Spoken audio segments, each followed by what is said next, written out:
আসসালামু আলাইকুম রহমতুল্লাহ। আজকে আমরা এইচএসসি রসায়নের দ্বিতীয় পত্রের প্রথম অধ্যায় পরিবেশ রসায়নের একটা বলা যায় যে one of the important topics, অ্যাডমিশনের জন্য যেমন ইম্পর্টেন্ট এবং সেটা কিন্তু একাডেমিকের জন্য খুবই ইম্পর্টেন্ট বলবো না, বাট মোটামুটি ইম্পর্টেন্ট। এবং এই জিনিসটাতে যারা বেসিক বেসিক বেসিক বলে চিল্লায় তারা কিন্তু এখানে বলতে পারবে না যে এই জিনিসটা বেসিক দিয়েই হয়ে যায়, কারণ এই জিনিসটা টোটালি মুখস্থ করার একটা জিনিস।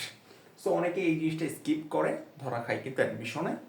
আমরা কোশ্চেন অ্যানালাইসিস করলে দেখতে পাবো যে শিশুর আইকিউ কমে যায়, বা হচ্ছে ফুসফুসে ক্যান্সার, এটাই আউচ রোগ, এগুলো আসলে কিসের জন্য হয়, এগুলো কিন্তু ভার্সিটিতে খুব কমন কোশ্চেন।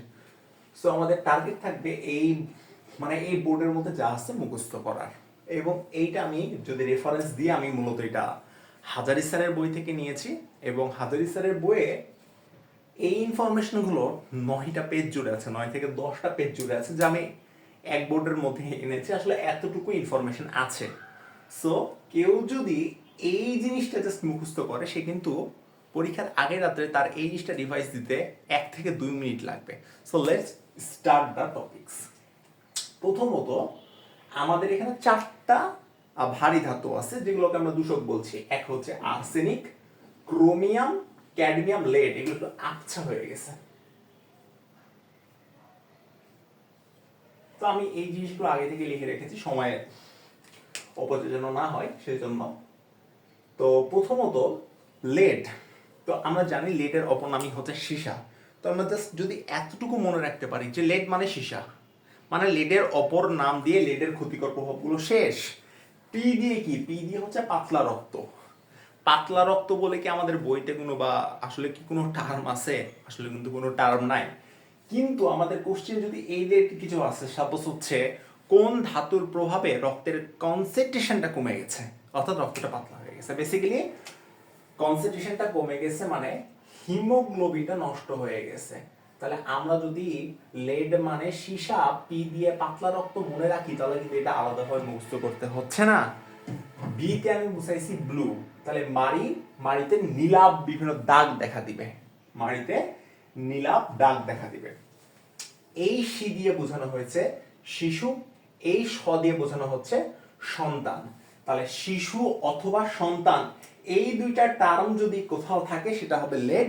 লেড মানে সীসা। বেসিক্যালি শিশুদের যে বুদ্ধিমত্তা, এটা কিন্তু এই ধাতুর জন্য কিন্তু কমে যাচ্ছে, বা হচ্ছে সন্তান মৃত হিসেবে মানে ভূমিষ্ঠ হবে, এইরকম ব্যাপার স্যাপার যদি থাকে, তাহলে আমরা একটু মনে রাখবো লেড মানে সীসা। শেষ।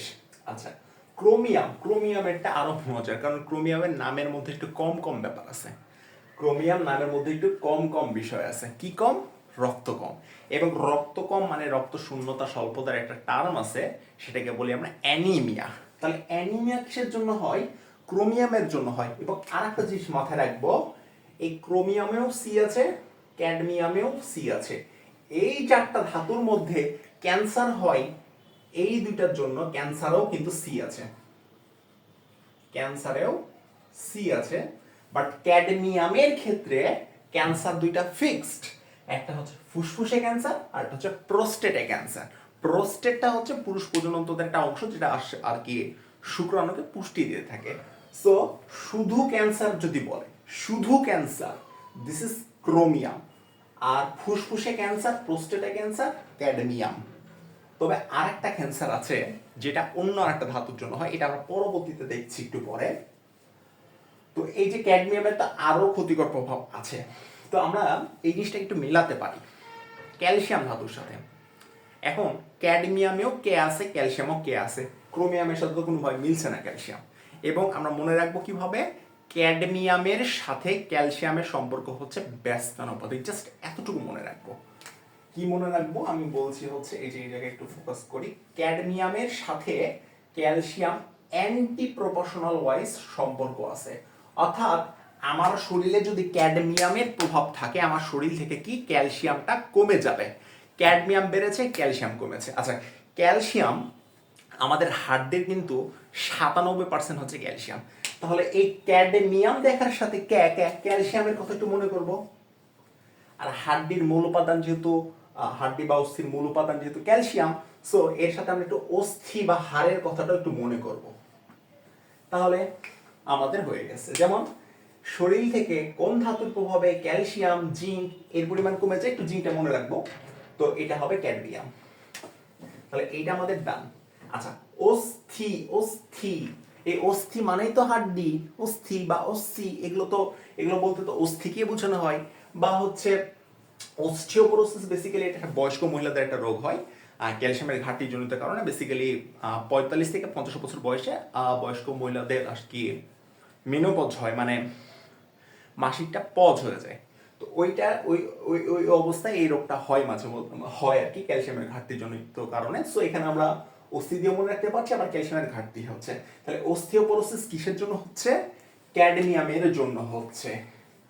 কিডনি নষ্ট হয়ে যাচ্ছে, যে ড আছে, ডি আছে, ডি আছে, ডি ডি মিলাই দিলাম। আচ্ছা, ক্যান্সার তো অলরেডি হয়ে গেছে। আচ্ছা, এই জিনিসটাতে স্টার দিচ্ছি, কারণ এটা একটা নামধারী একটা রোগ হয়ে যাচ্ছে। একটা টিচার যখন কোশ্চিন করবে না, তার চোখে না এই জিনিসটা বোল্ড হয়ে যাবে, এটাই আউটসোর্স। এবং কেউ যদি মানে এই রোগটা সম্পর্কে একটু ধারণা থাকে, তাহলে মুখস্থ করতে হবে না। এটাই আউটসোর্স। বেসিক্যালি আমাদের দুইটা অস্থির যে জয়েন্ট, সেগুলোকে তো আমরা অস্থি সন্ধি বলি, এবং এই অস্থি সন্ধির রিলেটেড একটা রোগই হচ্ছে এটাই বা আউচাউস রোগ। এটাতে বেসিক্যালি হচ্ছে ওই অস্থি সন্ধিগুলো ফুলে যায়, প্রচন্ড ব্যথা হয়। সো আমরা যদি একটু মনে রাখতে পারি এটাই আউচাউসের একটা অস্থি সন্ধি রিলেটেড একটা রোগ। সো ওখান থেকেও কিন্তু অস্থি দিয়ে ক্যাডমিয়াম হয়ে যাচ্ছে। বা একটু মনে রাখতে পারি, এই যে ট আছে, ট ক্যাডমিয়ামের ড দিয়ে মনে রাখতে পারি। সো এই যে আমাদের তিনটা ধাতুর প্রভাব দেখলাম। এবার আছে বাকি আছে একটা, সেটা হচ্ছে আর্সেনিক। তো এই আর্সেনিককে আমরা একটু আশা ভাবি। কি ভাববো? আশা।